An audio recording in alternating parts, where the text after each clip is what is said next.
Lahore central jail में 23 मार्च 1931 की शुरुआत किसी और दिन की तरह ही हुई थी। फर्क सिर्फ इतना था कि सुबह सुबह जोर की आंधी आई थी, बहुत तेज। लेकिन जेल के कैदियों को थोड़ा अजीब सा लगा जब 4 बजे ही वार्डन चरत सिंह ने उनसे आकर कहा कि वो अपनी अपनी कोठरियों में चले जाएं। उन्होंने कारण नहीं बताया था। उनके मुंह से सिर्फ ये निकला कि आदेश ऊपर से है। अभी कैदी सोच ही रहे थे कि माजरा क्या है। जेल का नाई बरकत हर कमरे के सामने फुसफुसाते हुए गुजरा कि आज रात भगत सिंह, राजगुरु और सुखदेव को फांसी दी जाने वाली है। उस क्षण की निश्चिंता ने उनको झकझोर कर रख दिया। कैदियों ने बरकत से मनुहार की कि वो फांसी के बाद भगत सिंह की कोई भी चीज जैसे पेन, कंघा या घड़ी उन्हें ला कर दें ताकि वो अपने पोते पोतियों को बता सकें कि कभी वो भी भगत सिंह के साथ जेल में बंद थे। बरकत भगत सिंह की कोठरी में गया और वहां से उनका पेन और कंघा ले आया। सारे कैदियों में होड़ लग गई कि किसका उस पर अधिकार हो। आखिर में ड्रॉ निकाला गया, लाहौर कॉन्स्पिरेसी केस। अब सब कैदी चुप हो चले थे। उनकी निगाहें उनकी कोठरी से गुजरने वाले रास्ते पर लगी हुई थी। भगत सिंह उनके साथ फांसी पर लटकाए जाने के लिए उसी रास्ते से गुजरने वाले थे। एक बार पहले जब भगत सिंह उसी रास्ते से ले जाए जा रहे थे तो पंजाब कांग्रेस के नेता भीमसेन सच्चर ने आवाज ऊंची कर उनसे पूछा था, आप और आपके साथियों ने लाहौर कॉन्स्पिरेसी केस में अपना बचाव क्यों नहीं किया?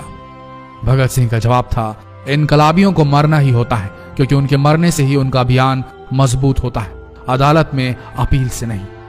वार्डन चरत सिंह भगत सिंह के खैर ख्वाह थे और अपनी तरफ से जो कुछ बन पड़ता था उनके लिए किया करते थे। उनकी वजह से ही लाहौर की द्वारकादास लाइब्रेरी से भगत सिंह के लिए किताबें निकलकर जेल के अंदर आ पाती थी। भगत सिंह की जेल की जिंदगी काफी कठिन थी। किताबें पढ़ने का शौक हो चला था उन्हें कि एक बार उन्होंने अपने स्कूल के साथी जयदेव कपूर को लिखा था कि वो उनके लिए कार्ल लिब्नेख्त की मिलिटरिज्म, लेनिन की लेफ्ट विंग कम्युनिज्म और ऑप्टन सिंक्लेयर का उपन्यास द स्पाई कुलबीर के जरिए भिजवाएं। भगत सिंह जेल की कठिन जिंदगी के आदी हो चले थे। उनकी कोठरी नंबर 14 का फर्श पक्का नहीं था, उस पर घास उगी हुई थी। कोठरी में बस इतनी ही जगह थी कि उनका 5 फुट 10 इंच का शरीर बमुश्किल उसमें लेट पाए।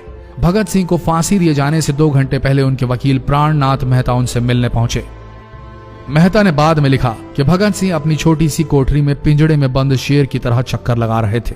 इनकलाब जिंदाबाद। उन्होंने मुस्कुराकर मेहता को स्वागत किया और पूछा कि आप मेरी किताब रिवोल्यूशनरी लेनिन लाए या नहीं।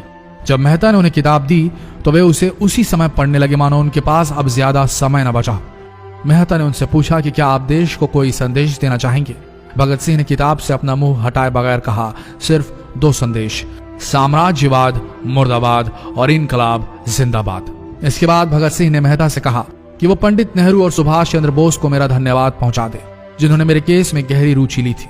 भगत सिंह से मिलने के बाद मेहता राजगुरु से मिलने उनकी कोठरी पहुंचे। राजगुरु के अंतिम शब्द थे, हम लोग जल्द मिलेंगे। सुखदेव ने मेहता को याद दिलाया कि वो उनकी मौत के बाद जेलर से वो कैरम बोर्ड ले लें जो उन्होंने उन्हें कुछ महीने पहले दिया था। मेहता के जाने के थोड़ी देर बाद जेल अधिकारियों ने तीनों क्रांतिकारियों को बता दिया कि उनको वक्त से 12 घंटे पहले ही फांसी दी जा रही है। अगले दिन सुबह 6 बजे की बजाय उन्हें उसी शाम 7 बजे फांसी पर चढ़ा दिया जाएगा। भगत सिंह मेहता द्वारा दी गई किताब के कुछ पन्ने ही पढ़ पाए थे। उनके मुंह से निकला, क्या आप मुझे इस किताब का एक अध्याय भी खत्म करने नहीं देंगे? भगत सिंह ने जेल के मुस्लिम सफाई कर्मचारी बेबे से अनुरोध किया कि वो उनके लिए उनको फांसी दिए जाने से 1 दिन पहले शाम को अपने घर से खाना जरूर लाएं। लेकिन बेबे भगत सिंह की इच्छा पूरी नहीं कर सके क्योंकि भगत सिंह को 12 घंटे पहले फांसी देने का फैसला ले लिया गया और बेबे जेल के गेट के अंदर ही नहीं घुस पाए। थोड़ी देर बाद तीनों क्रांतिकारियों को फांसी की तैयारी के लिए उनकी कोठरियों से बाहर निकाला गया।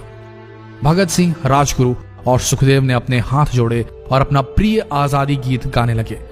कभी वो दिन भी आएगा कि जब आजाद होंगे हम, या अपनी ही जमीन होगी या अपना आसमान होगा। फिर इन तीनों का एक एक करके वजन लिया गया। सबके वजन बढ़ गए थे।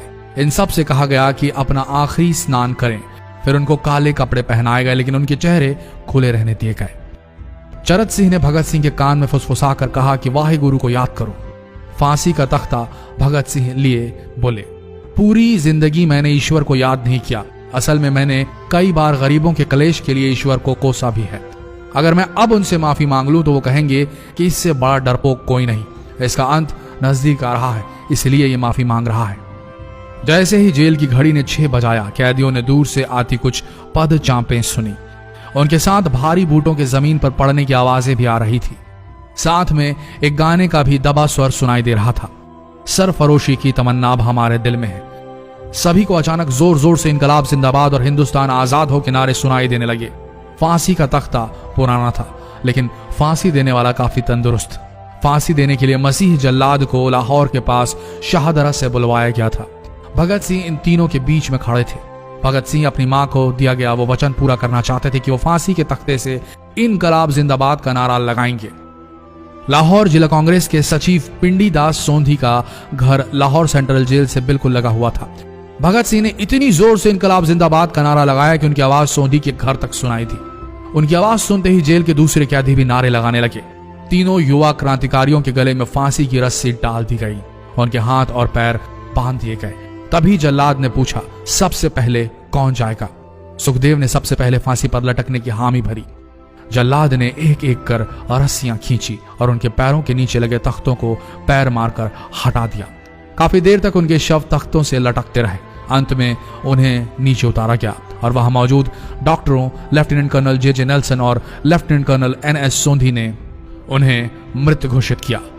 एक जेल अधिकारी पर फांसी का इतना असर हुआ कि जब उससे कहा गया कि वो मृतकों की पहचान करें तो उसने ऐसा करने से इनकार कर दिया। उसे उसी जगह पर निलंबित कर दिया गया अंग्रेजों द्वारा।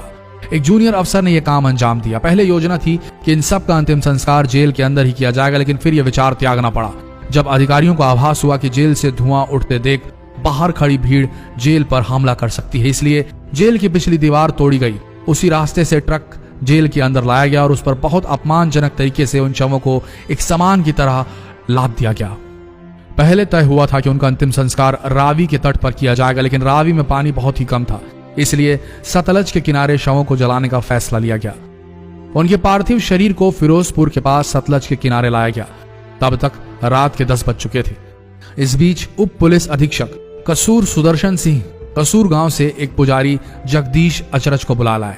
अभी उनमें आग लगाई ही गई थी कि लोगों को इसके बारे में पता चल गया। जैसे ही ब्रितानी सैनिकों ने लोगों को अपनी तरफ आते देखा, वो शवों को वहीं छोड़कर अपने वाहनों की तरफ भागे। सारी रात गांव के लोगों ने उन शवों के चारों ओर पहरा दिया। अगले दिन दोपहर के आसपास जिला मजिस्ट्रेट के दस्तखत के साथ लाहौर के कई इलाकों में नोटिस चिपकाया गया, जिसमें बताया गया कि भगत सिंह, सुखदेव और राजगुरु का सतलज के किनारे हिंदू सिख रीति से अंतिम संस्कार कर दिया गया है। तो ये थे भगत सिंह की जिंदगी के वो 12 आखिरी घंटे। आशा करते हैं इस वीडियो में सुनाई गई ये कहानी आज युवा पीढ़ी के दिलों में मर चुके देशभक्ति को जगाने में कामयाब होंगे। जितना हो सके इस संदेश को पूरे देश में पहुंचाएं। इस वीडियो को शेयर करें फेसबुक पर, व्हाट्सएप पर, और हो सके तो इस पेज को फॉलो करें ताकि ऐसे ही वीडियोस आप तक सही समय पर पहुंच सके। मिलते हैं अगले वीडियो में, तब तक के लिए आप सबका धन्यवाद।